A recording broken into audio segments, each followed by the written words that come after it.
Zona peligrosa. No se acerque. Esta es la parte posterior del lugar siniestrado. Me parece tradición, cada año se prende. Son imágenes de un incendio que empezó minutos antes del mediodía en la colonia Jan González, en Ecatepec, Estado de México, y que se prolongó, señora, por más de 7 horas. 200 vecinos evacuados, la CFE cortó la energía eléctrica en la zona. A 2 horas de que iniciara este incendio, los cuerpos de emergencia lo tenían prácticamente sofocado, pero se reavivó debido al viento y a los químicos y materiales altamente inflamables que había en este inmueble, como una espuma, poliol convencional y AT20. Que por cierto, según el municipio, el establecimiento funcionaba clandestinamente para variar y se disfrazaba como casa-habitación. No tenía permisos, el predio se clausura ahora porque no es la primera vez que se incendia. Según las autoridades, hace 6 años se prendió. El incendio nos dejó esta postal, es el Mexicable o el Mexicable y sus cabinas cubiertas por la columna de humo que salía de esta fábrica, pero que no dejaron de circular, Pasaban las cabinas, mire, entre las columnas de humo y luego, bueno, suspendieron el servicio para no poner en riesgo a los usuarios. Tienen químicos, pero ya es la segunda vez que se incendia. También pues, queremos pedir eso, apoyo al municipio, gobierno, que nos las venga a quitar. Se prende muy rápido y no podemos casi reaccionar al momento y sí nos espantan. Hay 12 elementos de emergencia intoxicados que están fuera de peligro. Esta madrugada se va a concluir la remoción de escombros y los vecinos podrán regresar a sus casas. La Fiscalía Local comenzó ya las investigaciones. ¿Pero qué más da? Si aunque los clausuren, estos edificios operan en la clandestinidad. Ayer les mostramos la sesión en la que el exfutbolista, exalcalde, exgobernador y hoy diputado de Morena, Cuauhtémoc Blanco, fue exhibido durante una sesión de una comisión, pero él jugando pádel. Bueno, hoy hizo el intento de explicar por qué lo cacharon en la cancha. Miren, primeramente me encanta el pádel. Gracias a Dios soy deportista. Me hice unos estudios porque necesito hacer ejercicio. Cuauhtémoc Blanco, si me pueden poner asistencia, por favor, muchas gracias. Y me van a poder ver en todas partes, jugando fútbol, pádel. Diputado, pero se vale estar ocupado, obviamente. No, eso fue en la mañana. Eso fue en la mañana. Fue a las 8 de la mañana. A las 8 de la mañana yo terminé de jugar. ¿Y el sentido de tu voto, diputado Cuauhtémoc? Muchas gracias. Pero estaba usted cuando se iba a votar, estaba usted en la cancha. Yo terminé de jugar a las 8 de la mañana. Que la reunión era a las 10 de la mañana, te das que poner asistencia. El sentido de tu voto, diputado. Diputado Cuauhtémoc. Está jugando pádel, no sabe ni qué está votando. Por eso te digo que no había señal, porque estaba hasta el desierto de León. Ya se fue. Cuauhtémoc. Anda acosando mujeres. Yo tampoco voy a caer en provocaciones de ustedes. Y como lo dijo Murat, voy a asumir la responsabilidad de que me multen. Muchas gracias. Así de fácil. Digo, nada más una duda. Terminó de jugar a las 8 de la mañana, ¿no? Y la reunión en San Lázaro era a las 10 de la mañana. 2 horas y no se había bañado, no se había cambiado, seguía agitado. ¿Jugando en la cancha? ¿No le dio tiempo de hacer todo esto? ¿No? Y además, si agitado traía el corazoncito, no es el único. Varios también lo traen y no por eso dejan de trabajar, ¿no? Pero ya nos dijo que lo va a seguir haciendo y aléguele. Hoy la presidenta Claudia Sheinbaum habló sobre esto. Que tome la Cámara de Diputados sus sanciones a los diputados, que no es algo en lo que tenga yo que estar opinando, pues, ya que la Cámara de Diputados tiene suficiente criterio. Pero ya lo dijo el diputado, me van a multar, pues que me multen. Respuestas extrañas de políticos que además encontramos no solamente en México, en todas partes del planeta. Comenzamos.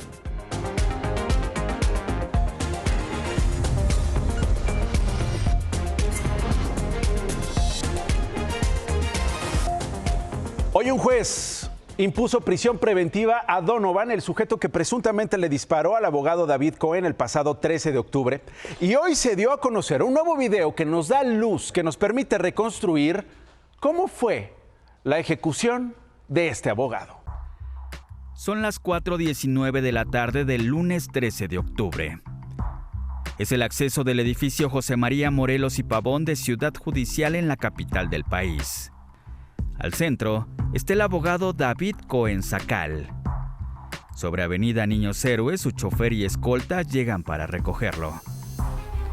Dos sujetos sentados en una jardinera lo observan. Al parecer, Cohen revisa su teléfono.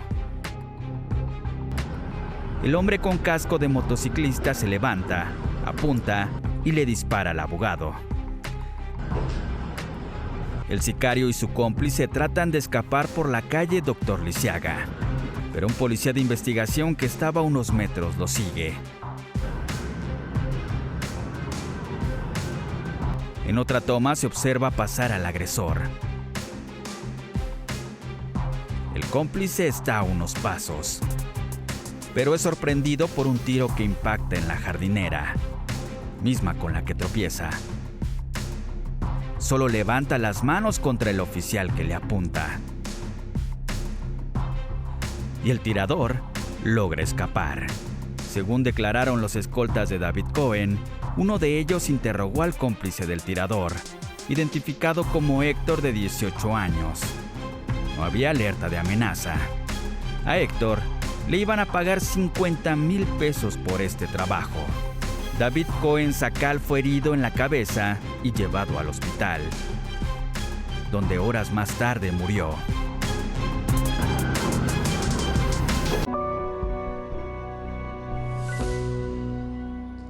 Mire esta historia, hoy comenzó una búsqueda masiva en el Ajusco. 300 personas buscando a los que no han aparecido en estos años, un asunto que ha llamado la atención del país entero.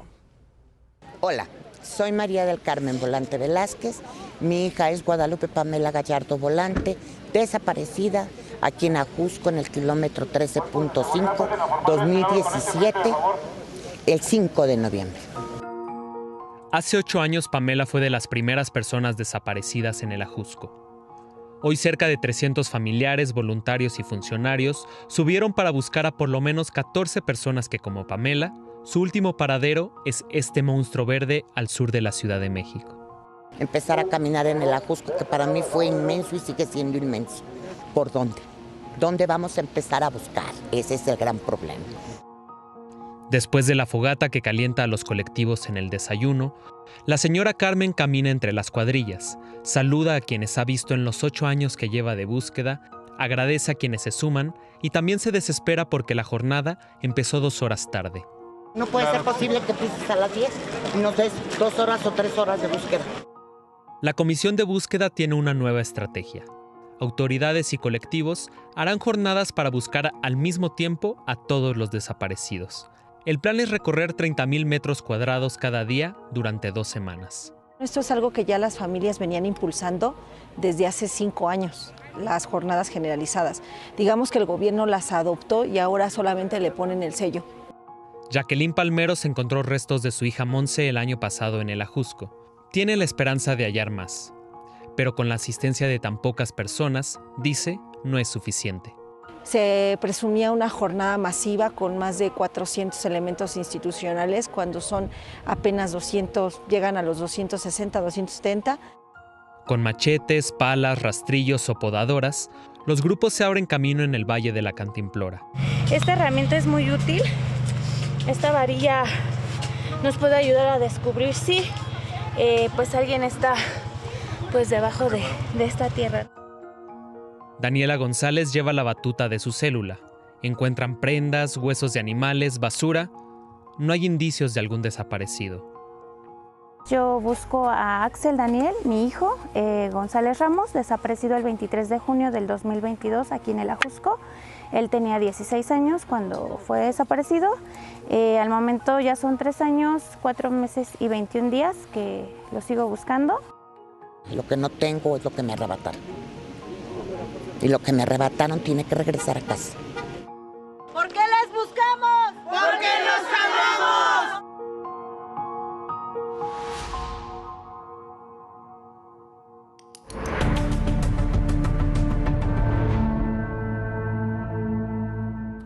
¿Ha visto usted más motocicletas en su ciudad? Bueno, pues cada vez hay más y con ellas accidentes y muertes. Una pareja con una niña viaja en una moto. Un taxi los impacta. El padre muere en el lugar. Un taxista abre la puerta en pleno periférico de la Ciudad de México. Le pega a un motociclista y se derrapa. No hay día que vaya por las calles y vea un accidente, que tiraron a alguien o alguna persona que falleció. Mientras las calles de la Ciudad de México se llenan de motociclistas, aumentan los accidentes y los muertos. De acuerdo con el INEGI, en 2019 había 473,000 motos en la capital. 5 años después, en 2024, ya eran 737,000. La capital no fue el único estado donde el número de motos crece. El Estado de México duplicó sus unidades de 2019 a 2024 y Veracruz pasó de 219,000 a 519,000 motos en 5 años. Más motos y más accidentes. Solo en la capital, en el primer semestre de este año, 44 de cada 100 muertes en accidentes fueron de motociclistas, cuando en 2019 eran 24 de cada 100. La muerte de motociclistas se da principalmente en choques y derrapamientos. Y los días con más accidentes de moto son martes, sábado y domingo, durante la noche y las primeras horas de la madrugada. Para Roberto Remes, experto en vialidad, falta regulación para evitar tragedias.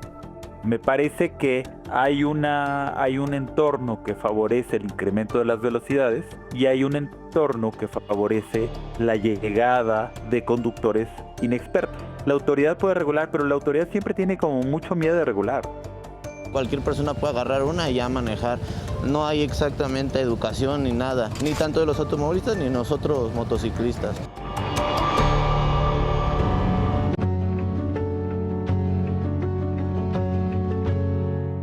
Poniendo atención, por supuesto, en esta crisis en Michoacán, más detalles sobre el asesinato de Bernardo Bravo, un líder limonero. Ya detuvieron a un presunto implicado en el crimen. A 24 horas del asesinato del líder limonero Bernardo Bravo, la Fiscalía de Michoacán ha logrado reconstruir parte de la línea de tiempo y del recorrido que siguió hasta ser localizado sin vida. Todo inició el domingo a las 11 de la mañana. Bernardo Bravo se despide de su familia en su casa de Morelia. Les indica que va a pasar por unas personas para ir a Apatzingán y se va en una camioneta blanca. A las 2 de la tarde, un narco carretero capta el paso de la camioneta del líder limonero, acompañado de uno de sus escoltas. Alrededor de las 4:30, llegaron a Apatzingán.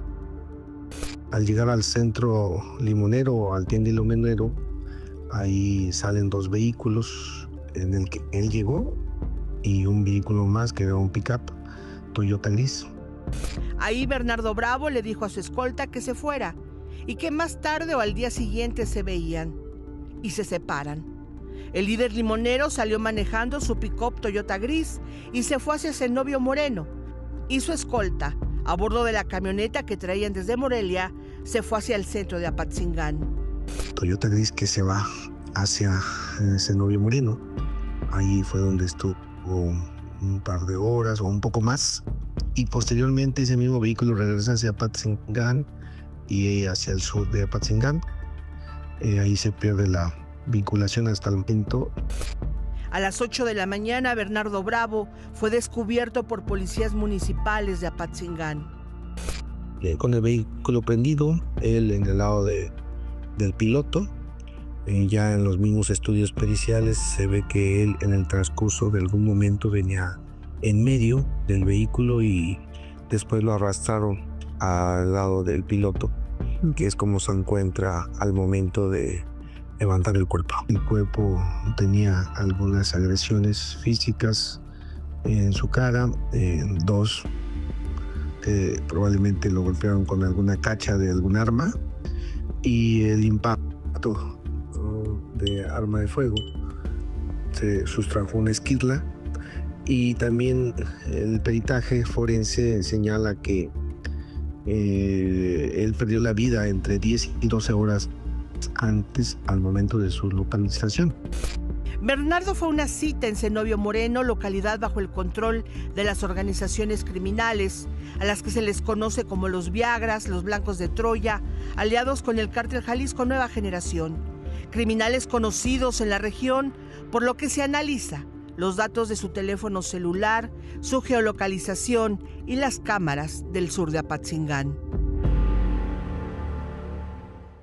En una ceremonia cerrada en la funeraria Galloso de Morelia, familiares y amigos rindieron homenaje a Bernardo. Después fue llevado a un mausoleo privado donde familiares, empresarios y representantes políticos lo despidieron.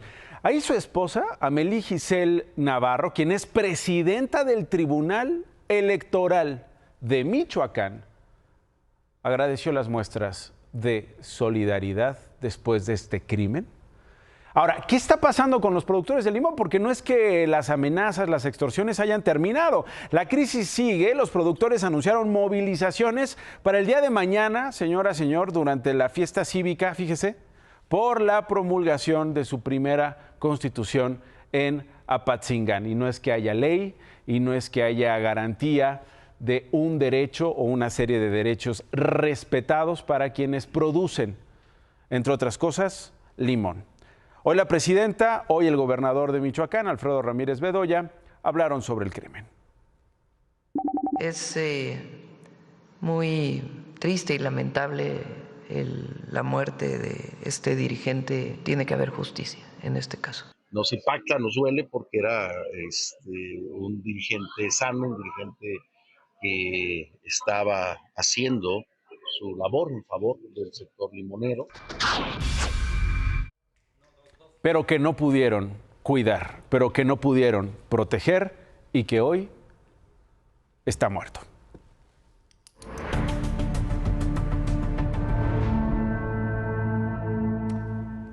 ¿Qué está pasando en Tláhuac, en la Ciudad de México? Fíjese, hoy descubrimos otra pelea entre alumnas en una secundaria, la 205, en la colonia La Nopalera. Le estoy hablando de una adolescente de 14 años que habría cometido bullying desde hace un año contra su víctima, María Fernanda.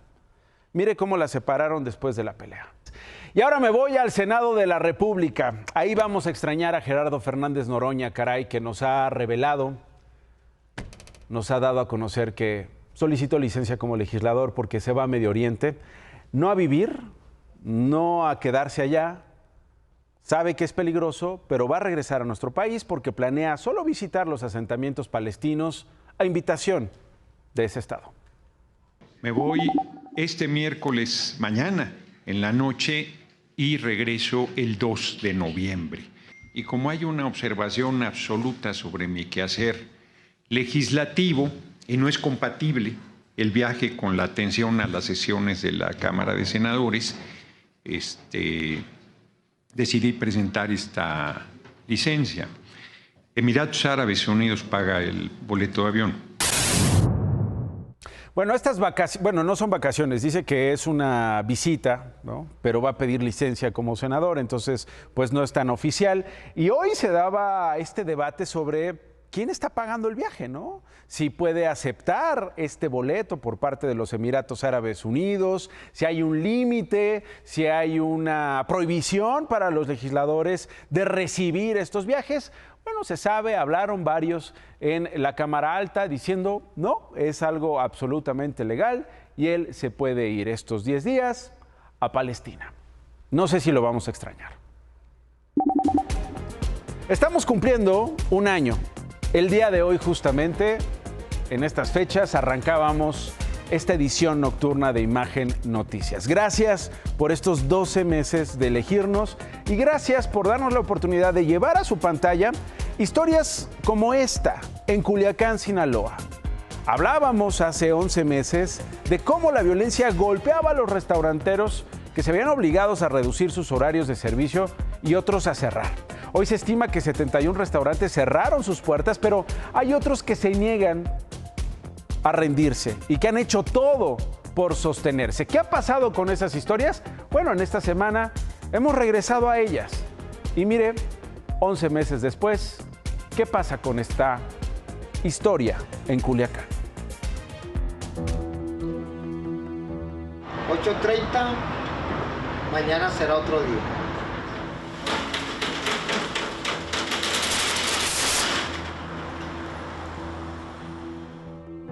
No le quedaba de otra más que bajar la cortina por la falta de clientes.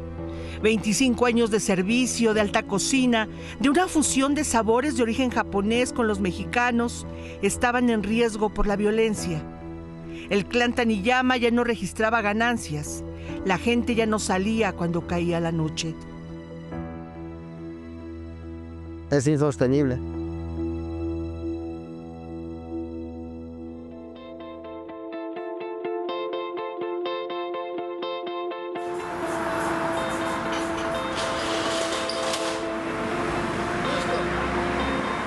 Ya salió el pan, échese la vuelta, es domingo, domingo de pan y domingo de cochito. Compartan, compartan.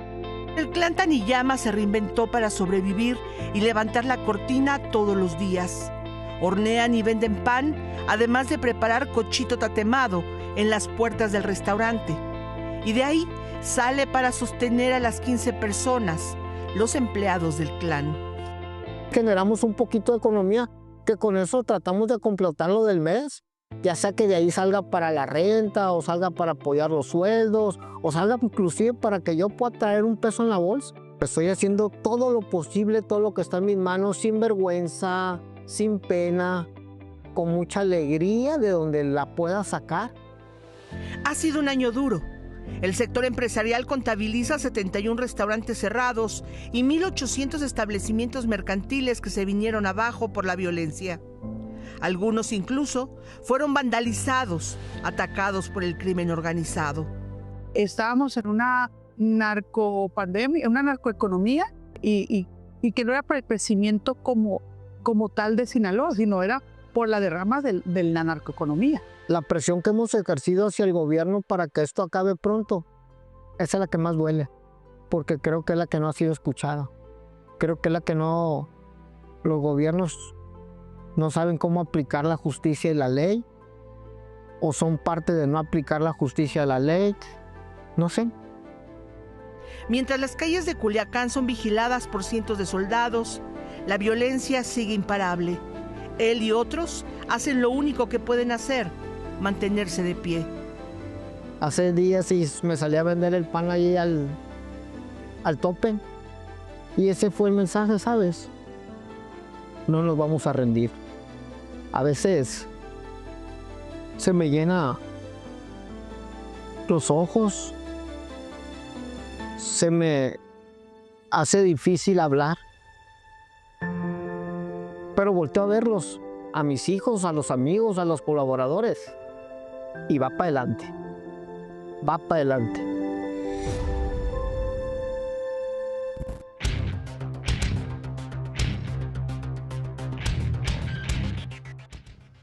Hay cosas muy graves en las que sí deberíamos estar mucho más ocupados, como el asesinato del líder limonero Bernardo Bravo. Pero no así en eso de la ley espía, de ese invento que se construyó de que el SAT iba a utilizar sus herramientas para espiar a los ciudadanos. Lo que se está tratando de aprobar es bastante sencillo. Déjeme le explico. El SAT dice que hay una diferencia entre lo que reportan las empresas y su real información fiscal. Entonces, en tiempo real quiere fiscalizar a las empresas, no fiscalizar a las personas, porque ya había quienes hasta decían, ya ahora el SAT se va a meter hasta si te metes a Tinder o te metes a cualquier otra aplicación. No, es una medida para las empresas y es una medida no del gran hermano, es una medida total y absolutamente fiscal. Fiscal, que le quede muy claro. Y échame la cámara.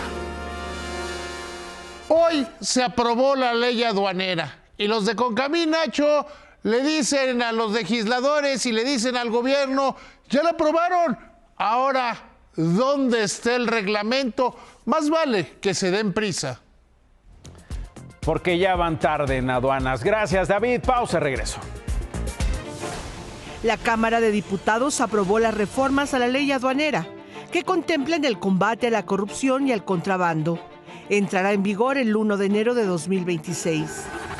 Pemex instaló 650 metros de barrera para controlar el derrame de hidrocarburo que afecta casi 8 kilómetros del río Pantepec en Álamo, Temapache. Ya se han recuperado 180,000 litros de combustible. El secretario de Economía, Marcelo Ebrard, dijo que hay un avance de 90% en las negociaciones con México y Estados Unidos previo a la revisión del TEMEC.